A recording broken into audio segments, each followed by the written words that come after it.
nós vamos falar sobre o tema escatologia. Quero pedir à irmã que passe o primeiro slide. Então, o tema é arrebatamento versus segunda vinda. A gente vai falar um pouco sobre a diferença entre arrebatamento e segunda vinda. E vamos falar também sobre o tribunal de Cristo. Será que nesse tribunal de Cristo a sua salvação estará em jogo? O tribunal, né? Será que você pode perder sua salvação estando no tribunal de Cristo? Esse tribunal acontece na terra ou acontece no céu? Em que momento da história esse tribunal vai acontecer? O que podem ser os galardões? Será que são pedrinhas na coroa ou cargos de autoridade no governo do Messias? Tudo isso a gente vai ver na aula de hoje. Tu crê nesse mistério? Amém, glória a Deus. Então passa o próximo aí, por favor. Então, eu quero te mostrar aqui. Existem 20 diferenças, pelo menos aí, entre arrebatamento e segunda vinda. Eu não vou trazer as 20 diferenças aqui para vocês, mas eu vou trazer 4.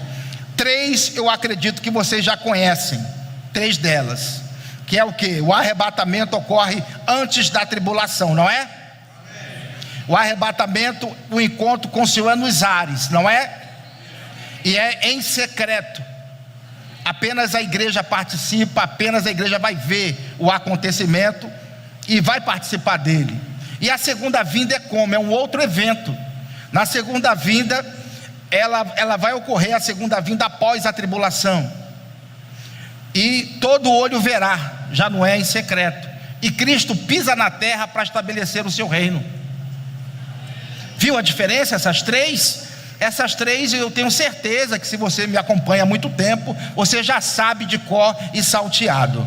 Agora, é muito preocupante quando a gente vê algumas linhas de interpretações que não enxergam dessa forma. Tem uma linha de interpretação específica, que são os pós-tribulacionistas. Eles acreditam que a igreja vai atravessar a tribulação. Para eles, a igreja atravessa toda a tribulação, ela é arrebatada no final dela, ela sobe e volta. É a teoria do bate e volta, né? Ela sobe e volta com Cristo no final da tribulação, atravessa toda a tribulação, sobe e depois volta. Para esse grupo específico, né, os pós-tribulacionistas, eles acreditam que só tem uma única vinda. Só tem uma vinda só. Eles só veem dessa forma, como uma única vinda, um único evento. Os pré-tribulacionistas, aqueles que acreditam que a igreja não vai passar pela tribulação, já vê diferente. Para o pré-tribulacionista, Jesus Cristo volta em particular para a igreja, busca a igreja e leva, livrando ela da tribulação. E depois acontece a segunda vinda, onde ele vem para reinar e governar. É assim que a gente acredita. Agora, tem um ponto aqui que eu queria tratar com vocês, que para muita gente vai ser inédito, que eu vou trazer aqui. Mas eu acredito que, se alguém tiver com o coração aberto e entender o que eu vou falar aqui, eu acho que dissipa toda a discussão. Eu acredito que esse ponto, ele se desfaz completamente. Toda a discussão é dissipada se entender o que eu vou falar aqui, porque eu vou no ponto nervoso para resolver a questão. Quem está ansioso aí para receber o ponto nervoso para resolver a questão? E não adianta ficar de debate de cá e de lá, né? Mas eu acho que o que eu vou falar agora vai fazer a diferença. Queridos irmãos, é o seguinte: no Antigo Testamento, nós vamos ver os profetas falando da segunda vinda. Eles vão falar abundantemente em vários textos. Isaías 63, Isaías capítulo 6, Daniel capítulo 2, Daniel capítulo 7, Daniel capítulo 9. Todos esses textos, eles vão falar sobre a segunda vinda de Cristo. Então os profetas do Antigo Testamento falaram abundantemente sobre a segunda vinda, Cristo vindo para governar. Isso eles falaram bastante. Mas o que eu quero mostrar nessa noite é que eles não falaram sobre o arrebatamento. Não existe nenhum texto no Antigo Testamento que mostre o arrebatamento, a transformação de corpos acontecendo e o encontro nos ares, concomitantemente com a ressurreição dos mortos. Isso é uma doutrina nova. Então não tem como a gente dizer que segunda vinda é igual ao arrebatamento, porque são dois eventos distintos. E eu quero provar isso, que é uma doutrina que veio só na nova aliança, já que a discussão em cima é toda em cima disso, né? Que só tem uma vinda só. Não, o arrebatamento é uma doutrina nova. A segunda vinda vai acontecer, Cristo vai voltar para governar, mas o arrebatamento é diferente. Glória a Deus, é isso que eu quero mostrar. É uma doutrina que é nova. E aqui eu quero começar mostrando que Cristo trouxe doutrinas novas. Cristo, quando veio, ele trouxe muitas doutrinas novas. A gente poderia ficar horas falando aqui, mas eu separei alguns exemplos. Berçário Elisa aí, ó. Glória a Deus, né? Glória a Deus. Parou aí o movimento. Passa o próximo, por favor. Olha só, doutrinas exclusivas da nova aliança ou que sofreram alteração. Pode passar. Variedade de língua e interpretação de língua. Existem 9 dons do Espírito. Quantos dons? 9 dons. 7 deles foram vistos no Antigo Testamento: palavra de sabedoria, palavra de conhecimento, discernimento de espírito, dom da fé, dons de curar, operação de milagres e profecia. Esses 7 foram vistos no Antigo Testamento. É possível vê-los. Agora, a variedade de língua, interpretação de língua, é só na nova aliança que tem. Doutrinas novas, ok? Cristo trouxe doutrinas novas. Seguindo, passa ao próximo, por favor. A Santa Ceia, por exemplo. Viu alguém celebrando a Santa Ceia no Antigo Testamento? É uma doutrina de Cristo, irmão. Uma doutrina nova. O templo somos nós. Embora tivesse falado em Ezequiel capítulo 36, a partir do versículo 25, 26 e 27, que o Espírito Santo faria morada em nós, isso só se tornou possível na nova aliança, sim ou não?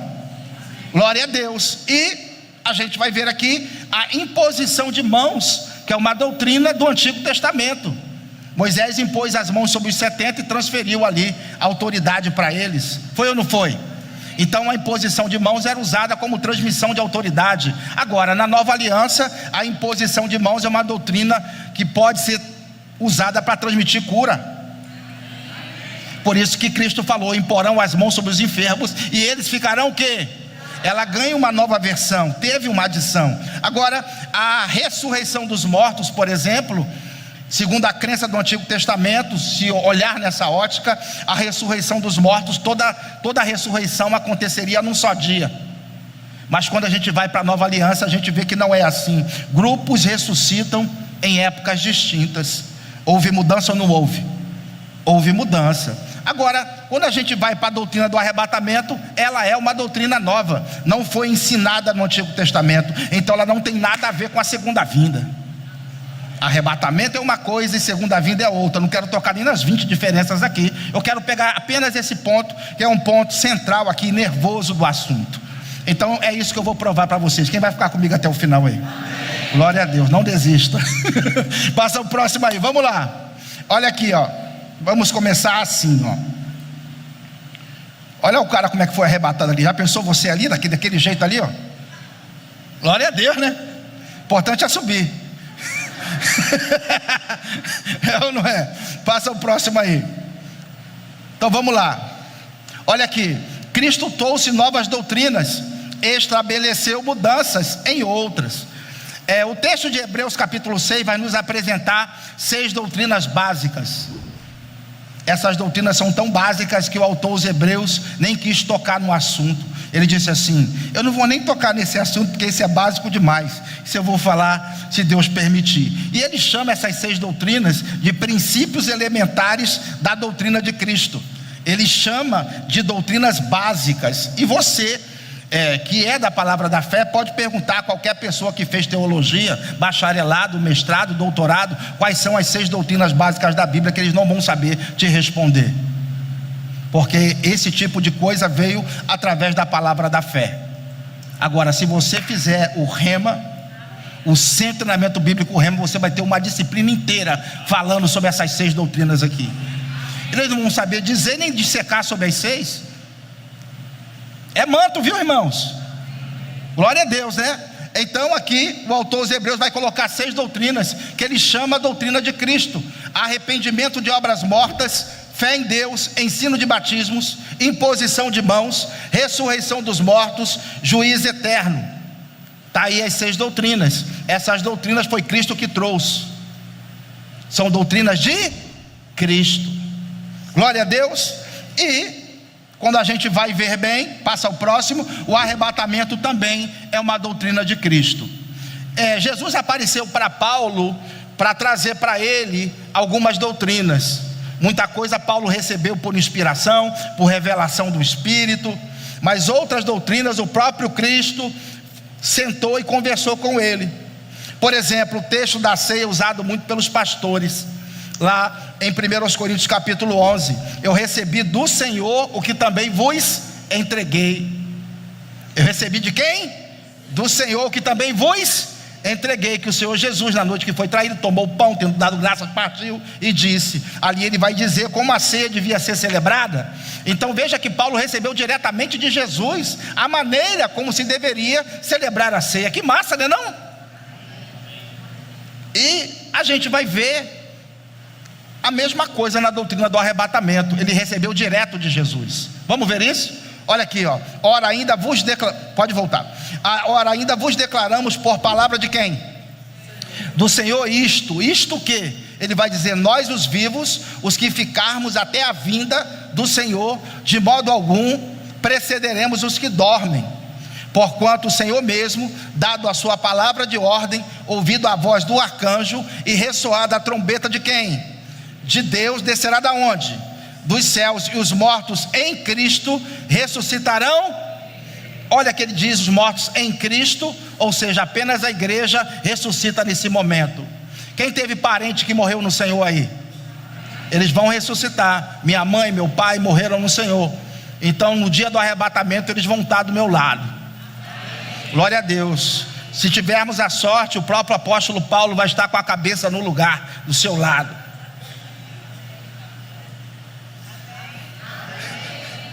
Glória a Deus, irmãos.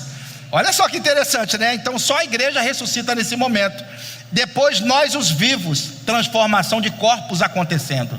Em nenhum texto do Antigo Testamento é visto durante a segunda vinda a transformação de corpos acontecendo, porque o arrebatamento é uma doutrina especial. Glória a Deus. Ele diz: depois nós os vivos que ficarmos seremos arrebatados juntamente com eles entre nuvens para o encontro do Senhor. Aonde? Nos ares. Assim estaremos para sempre com o Senhor.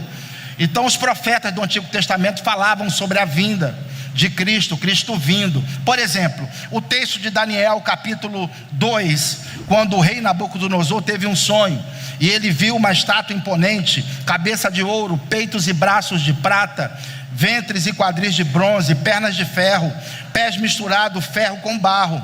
Também ele via na visão uma pedra cortada sem auxílio de mãos, que batia na base dessa estátua, esmiuçava tudo, e se fazia uma grande montanha, e enchia toda a terra. Então, nesse sonho que o Daniel interpretou, cada parte da estátua são impérios que iriam dominar os judeus, e o último era o império do anticristo. Então, durante o governo do anticristo, no final dele, no final de 7 anos, Cristo virá, que é a pedra cortada sem auxílio de mãos, que vai bater naquela estátua, vai esmiuçar tudo e vai se fazer uma grande montanha.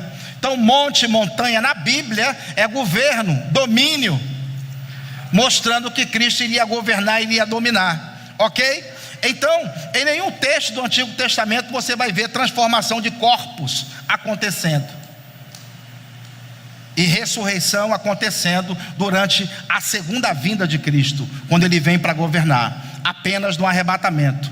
Com isso eu comprovo que o arrebatamento é uma doutrina de Cristo, trazida apenas na nova aliança. Glória a Deus, irmãos. É diferente, é preciso considerar. Olha só, passa o próximo, por favor. Eis que vos digo um mistério. Aí ele diz: nem todos dormiremos, mas transformados seremos o quê? Todos, no momento, no abrir e fechar de pisca aí.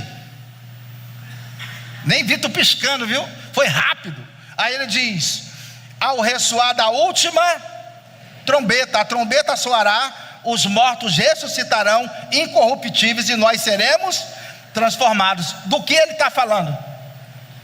Do arrebatamento. Nem todos dormiremos ou morreremos, mas transformados seremos todos. No momento, no abrir e fechar de olhos, ante a última trombeta. Então ele está falando sobre o arrebatamento. Agora, ele chama o arrebatamento de quê? Eis que vos digo um mistério. Ora, se é mistério, não foi visto antes, nem falado antes. Se os profetas do Antigo Testamento falaram sobre a segunda vinda, e se quem acredita que segunda vinda e arrebatamento é a mesma coisa, se os profetas falaram da segunda vinda, então na segunda vinda, quando eles falaram sobre esse assunto, na segunda vinda, se já se sabe sobre a segunda vinda, então não era necessário ser um mistério. Quem concorda comigo aí? Se os profetas do Antigo Testamento falaram da segunda vinda abundantemente, então Paulo não era para usar a expressão mistério. Se ele está usando a expressão mistério, é claro que ele está falando de algo novo, algo que nenhum profeta do Antigo Testamento falou, senão deixaria de ser mistério. Quem concorda comigo aí? Então é uma doutrina nova ou não é? Claro, não dá para confundir com segunda vida. Aqui eu acredito que nesse ponto toda a discussão em cima disso deve ser dissipada, queridos irmãos, porque é um evento novo. Aí ele fala: nem todos dormiremos ou morreremos, mas é certo que transformados seremos todos. Aí ele usa a expressão no momento, no abrir e fechar de olhos. E nós estamos acostumados a lidar com toda espécie de hater. E os haters, eles se multiplicam muito depressa. Se você quer ser alguém que vai ser público, aparecer na internet, se prepara para os debates, viu? Eles virão. Então eles sempre colocam assim: aonde está o versículo que mostra arrebatamento em secreto? Aonde está o versículo que mostra o arrebatamento em secreto? Eu dou graças ao meu Deus pela pessoa do Espírito Santo, o maior mestre que a gente pode ter.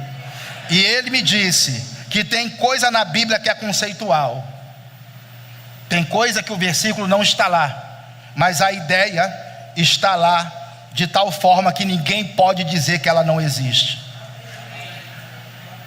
Tem coisa que a palavra, a expressão não está lá, mas a ideia está. Exemplo, por exemplo, a expressão trindade.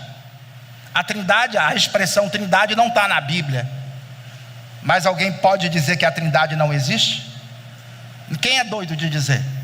Todo mundo sabe que existe o Pai, o Filho e o... Está lá a ideia e ninguém pode contradizer. Por exemplo, a expressão livre-arbítrio. Livre-arbítrio, a expressão não está na Bíblia em canto nenhum. Mas eu posso dizer que livre-arbítrio não existe? Não, porque de Gênesis a Apocalipse a gente vai ver os homens fazendo livre escolha. Glória a Deus. Então tem coisa que é conceitual, o conceito está lá, a ideia está lá e ninguém pode negar. A mesma coisa o arrebatamento. A palavra por si só, arrebatamento, é harpazo, que significa tirar com força, tirar com violência, tirar com grande ansiedade. Eu vou pegar esse copo com muita ansiedade. É assim que eu pego? Ou eu pego assim, ó? Então, por si só a palavra já mostra um movimento rápido. Mas aqui Paulo, ele marca um gol de placa, porque ele vai usar a expressão no momento.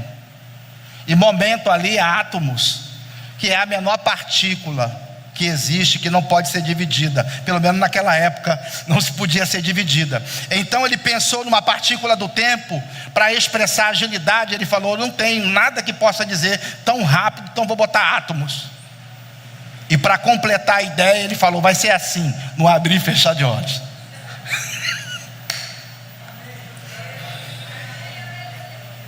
Mostrando velocidade, mostrando agilidade. Então nós percebemos que vai haver o arrebatamento, irmãos, e o arrebatamento é uma doutrina nova. Não dá para confundir com segunda vinda, nem que se queira. Todo mundo entendeu isso aqui? Glória a Deus, né? Vai deixar essa naujava aí para o dia do debate, né, irmão? Glória a Deus. Passa ao próximo, por favor. Aí eu quero te mostrar aqui algumas coisas importantes a considerar sobre juízo coletivo. A tribulação é o quê? A tribulação é juízo coletivo. É Deus julgando o planeta, a terra, fazendo a transição das eras. É um movimento do céu para a terra. Quem desata os selos é quem? É Jesus, né? Então ele começa a tribulação e ele termina com a sua vinda. Interessante isso, né?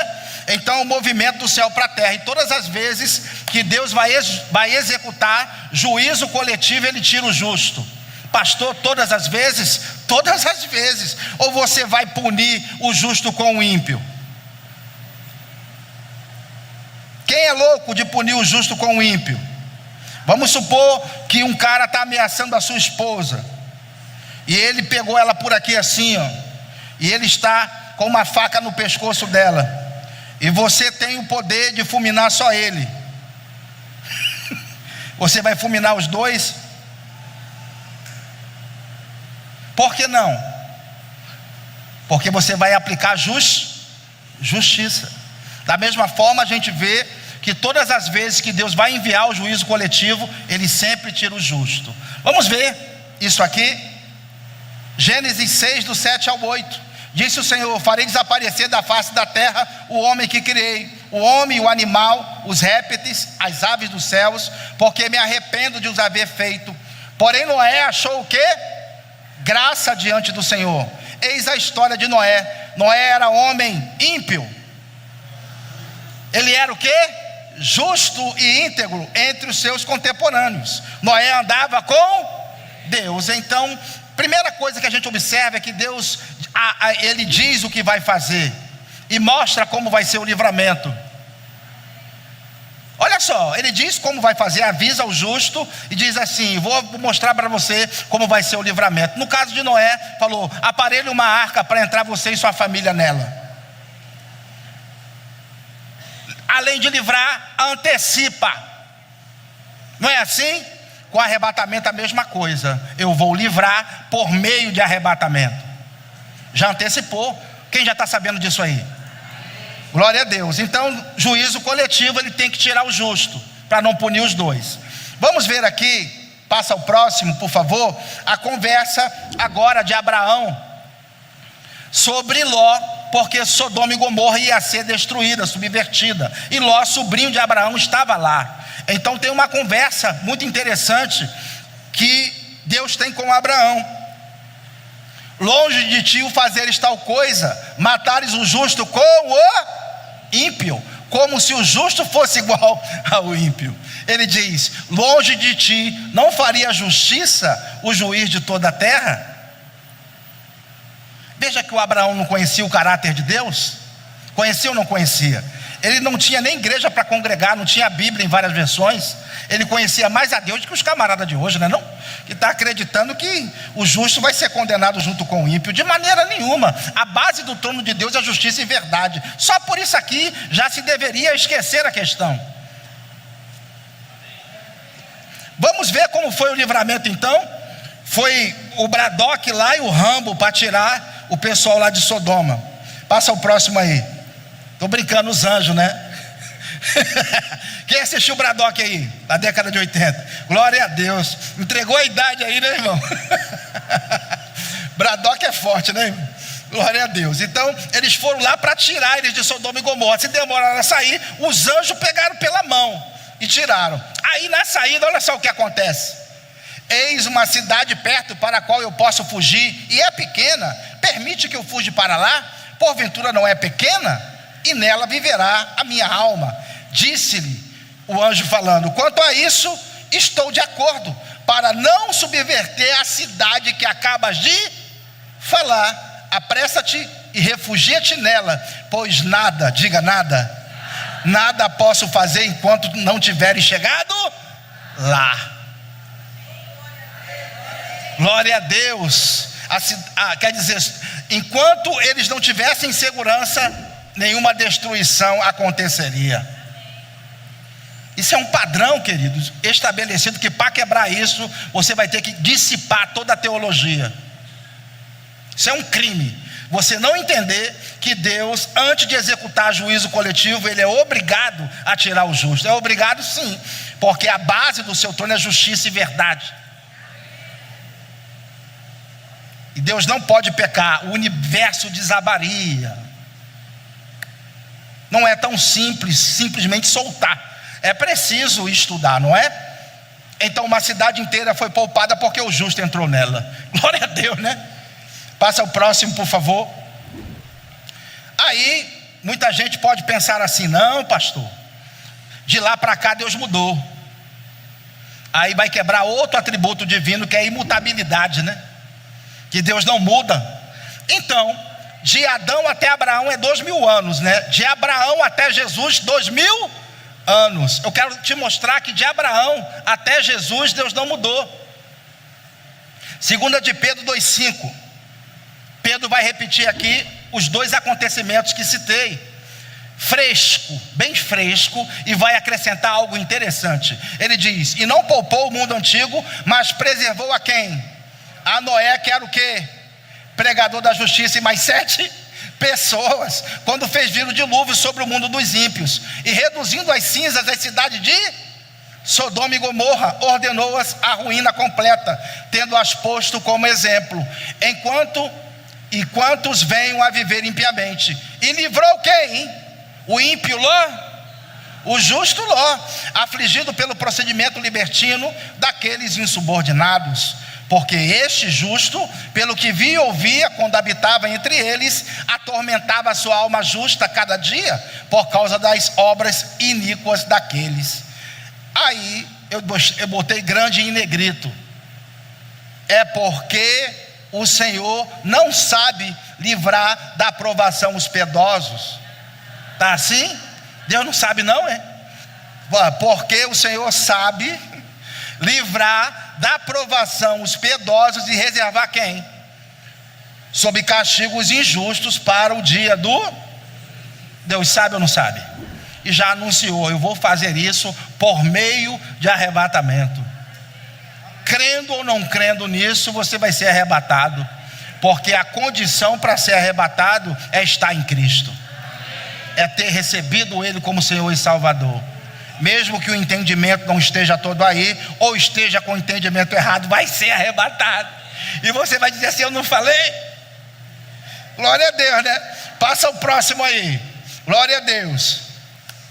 Paulo mostra como será o livramento dos crentes. Vamos ver? Olha só, ele vai mostrar para nós como será esse livramento. Paulo fundou a igreja dos Tessalonicenses em 3 semanas. Como pode alguém fundar uma igreja em 3 semanas? Paulo fundou, viu? Glória a Deus. Teve que fugir de lá, e ele ficou se correspondendo com essa igreja por meio de cartas. Paulo foi o primeiro a fazer o curso à distância. O ensino, o EAD, quem inventou foi Paulo, viu, irmão? Começou a ensinar à distância. Glória a Deus, né? Então ele escreve aos Tessalonicenses a primeira e a segunda carta. Essas 2 cartas são muito especiais. Elas têm um conteúdo escatológico muito abrangente, e elas são consideradas como o Apocalipse de Paulo, para você ter uma ideia. Então a quantidade de conhecimento escatológico é inimaginável aqui.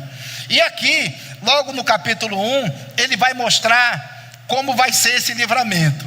Ele fala assim, como se ele quisesse introduzir um assunto no começo da carta, que ele lá na frente ele iria agora, depois falar com mais detalhes. Entende? Aqui ele está introduzindo o assunto. Eu gosto muito do que ele diz aqui. Olha só o que ele fala: pois eles mesmos, no tocante a nós, proclamam que repercussão teve o nosso ingresso no vosso meio, e como deixando os ídolos, vos convertestes a quem? A Deus, para servirdes o Deus vivo e verdadeiro. Agora, ele fala para a gente aguardar o anticristo. Por que tem gente esperando o anticristo? É ele.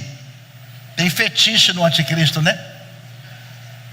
A gente é para esperar Jesus, irmão. Não me manda esses vídeos não. É ele, pastor. Me mande não, viu? Ó, preste atenção. E para guardar do céu o seu Filho, a quem ele ressuscitou dentre os Jesus, que nos livra da ira vindoura. Glória a Deus. Só se desenhar. Ele está dizendo, Jesus nos livra da ira vindoura. E é interessante que ele coloca Jesus. Não é um acontecimento em que Jesus não participa. Muito pelo contrário, ele vem nos receber entre nuvens. Ele vem até a metade do caminho lhe receber. Olha só que privilégio, irmão. Ele poderia ficar no céu esperando, mas nosso Jesus gosta de trabalhar. Glória a Deus. Ele disse, eu vou até a nuvem buscar essa galera aí, ó. Glória a Deus. E assim, os outros mortos poderiam esperar para ressuscitar depois. Quem está entendendo o que eu estou falando aqui sobre ressurreição dos mortos, já viu todas as ressurreições, poderia ressuscitar tudo junto com os crentes da antiga aliança. Poderia ou não poderia? Mas a igreja é um povo tão especial que ela ressuscita no arrebatamento. Até os que morreram, é só para os vivos ser transformados, a gente se encontrar com ele, não era assim? Mas até quem está na catacumba, na sepultura, vai sair dali. Imagine a cara do coveiro. O cara tentando enterrar e o corpo sumir. Glória a Deus, crente. Tem que pensar nisso, viu? Tem que pensar nisso. Então ele está adiantando o assunto. E no capítulo 4 ele vai mostrar como vai ser o livramento. E no 5 ele vai mostrar o livramento do quê? Amém? Então vamos ver. Passa o próximo, por favor. Olha isso aqui, ó. 1 Tessalonicenses 4. É muito importante que você saiba que a sua Bíblia não tinha essa divisão de capítulos e versículos que você tem agora. A carta era uma carta só, entende? Não tinha essa divisão. A divisão de capítulos ocorre no século 13 e a divisão de versículos ocorre no século 15. Para que você não se perca, é um assunto após o outro que ele está tratando. Então ele está mostrando o que vem primeiro. Primeiro o arrebatamento e depois o que ele vai chamar de o dia do Senhor, que é a tribulação. É uma ordem ou não é? Ele já adiantou dizendo que Jesus ia dar livramento. No capítulo 4 ele mostra como o livramento vai acontecer, por meio de arrebatamento. E no 5 ele vai mostrar agora o que é o dia do Senhor. Vamos lá.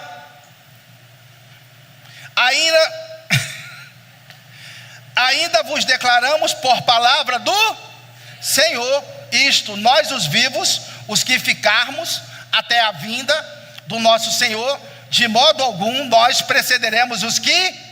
Percebe que quando ele fala nós os vivos, ele está se incluindo? Quer dizer, ele sempre cria que Jesus ia vir nos seus dias.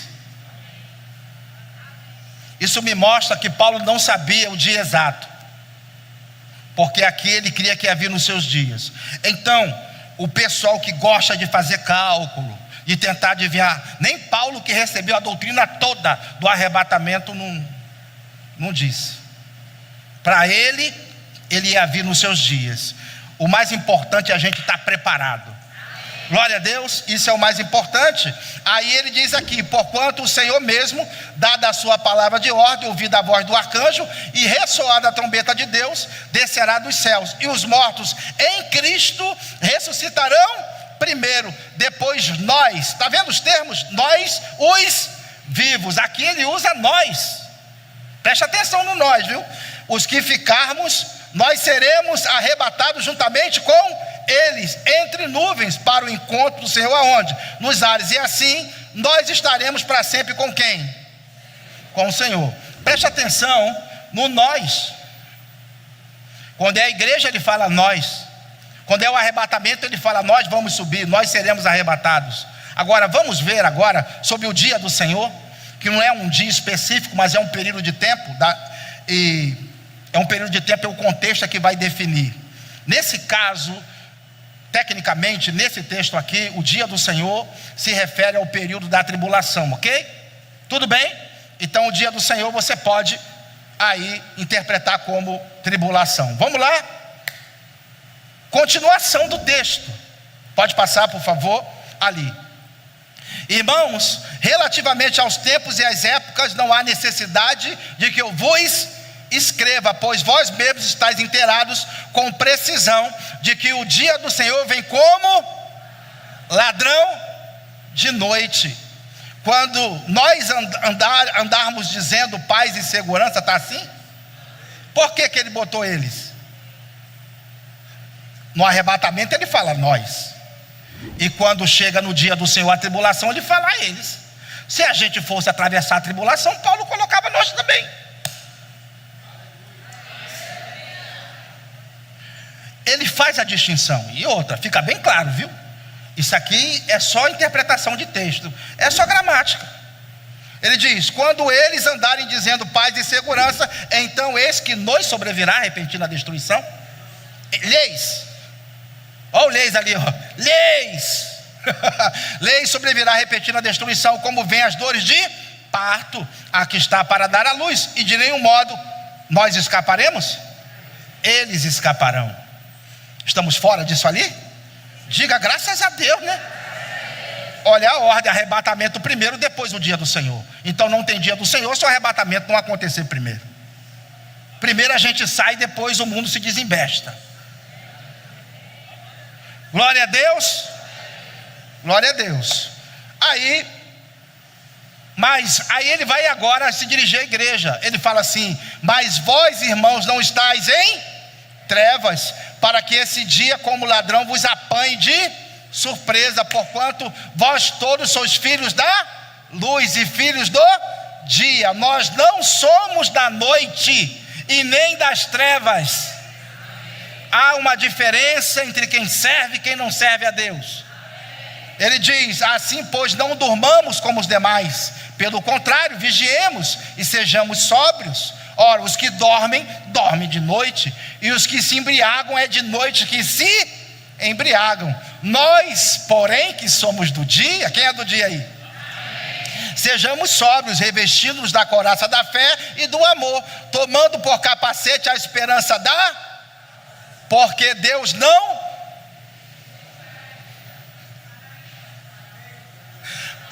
Olha como ele termina, é lindo demais, não é não? Ele fala assim, ó: porque Deus não nos destinou para a ira, mas para alcançar a salvação mediante quem? Que vem nos receber nos ares, da forma como ele falou no capítulo 1, no versículo 9. Capítulo 4 ele mostra como será o livramento, vai ser por meio de arrebatamento. Glória a Deus. No capítulo 5, o dia do Senhor, a tribulação. Deus não nos destinou para a ira. Tudo bem, pessoal? Então a igreja não passa pela tribulação. Pode passar o próximo. Pode passar também o próximo. Vamos para o tribunal de Cristo para a gente finalizar. Pode passar, por favor.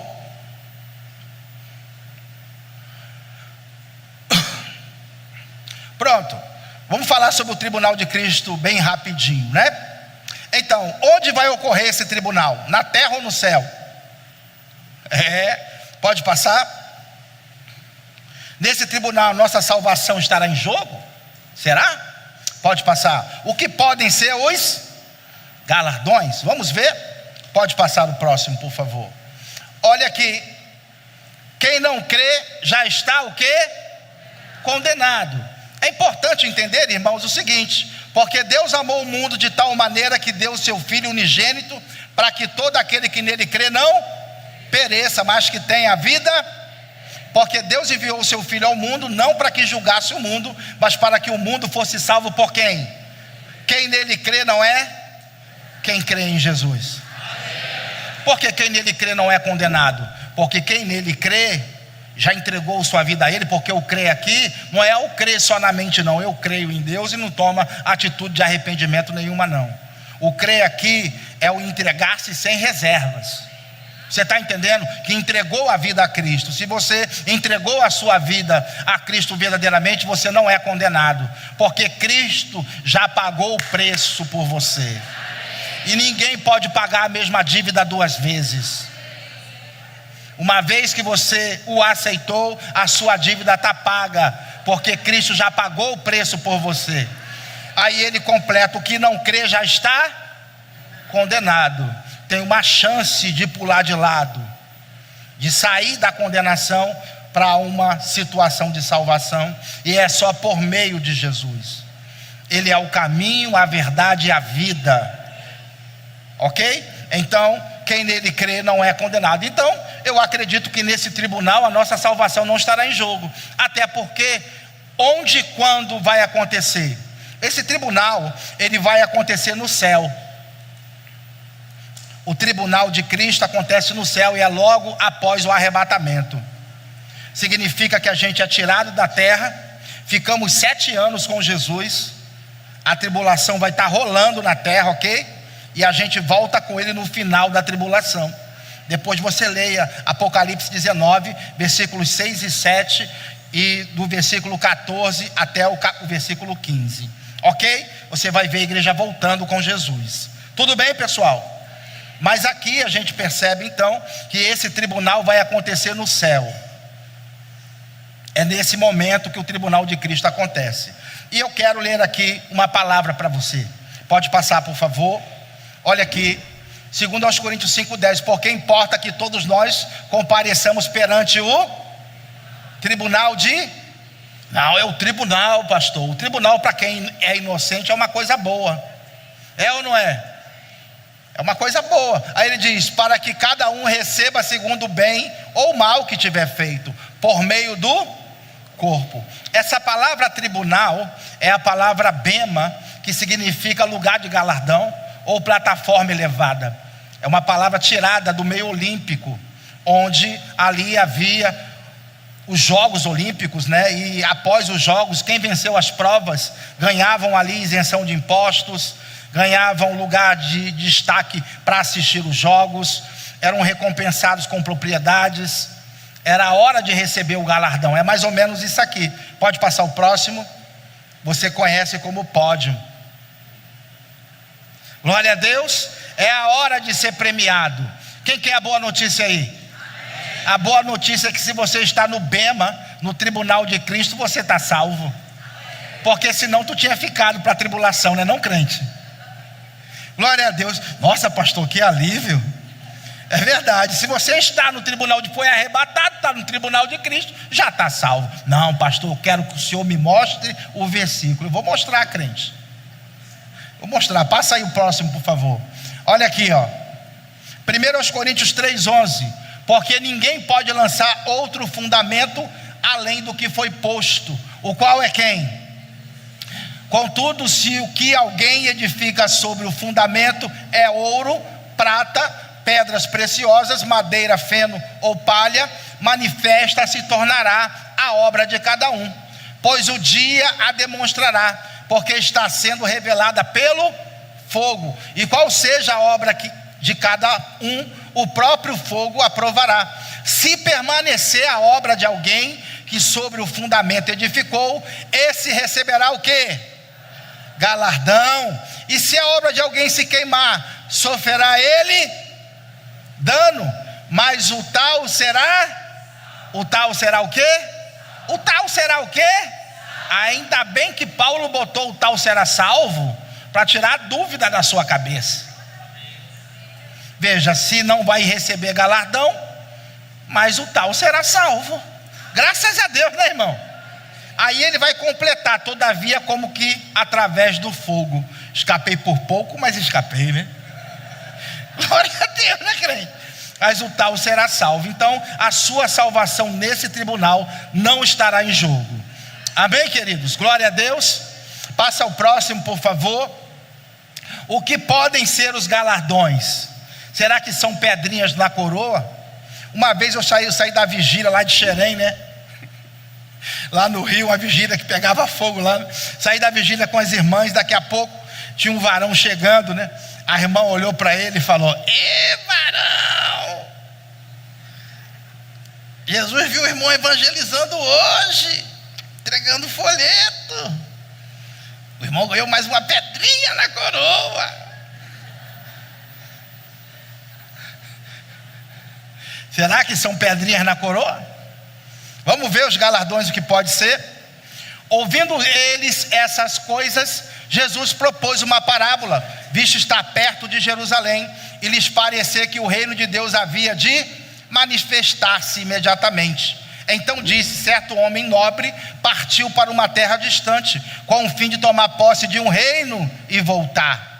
Chamou 10 servos seus, confiou-lhe 10 minas e disse-lhe: negociai até que eu volte. Mas os seus concidadãos o odiavam e enviaram após ele uma embaixada, dizendo: não queremos que este reine sobre nós. Quem é o homem nobre? Diga: Jesus.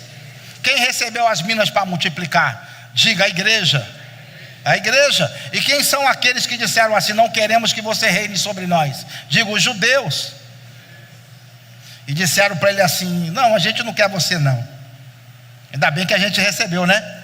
Glória a Deus. Então, vamos ver o desfecho disso aqui. Passa ao próximo.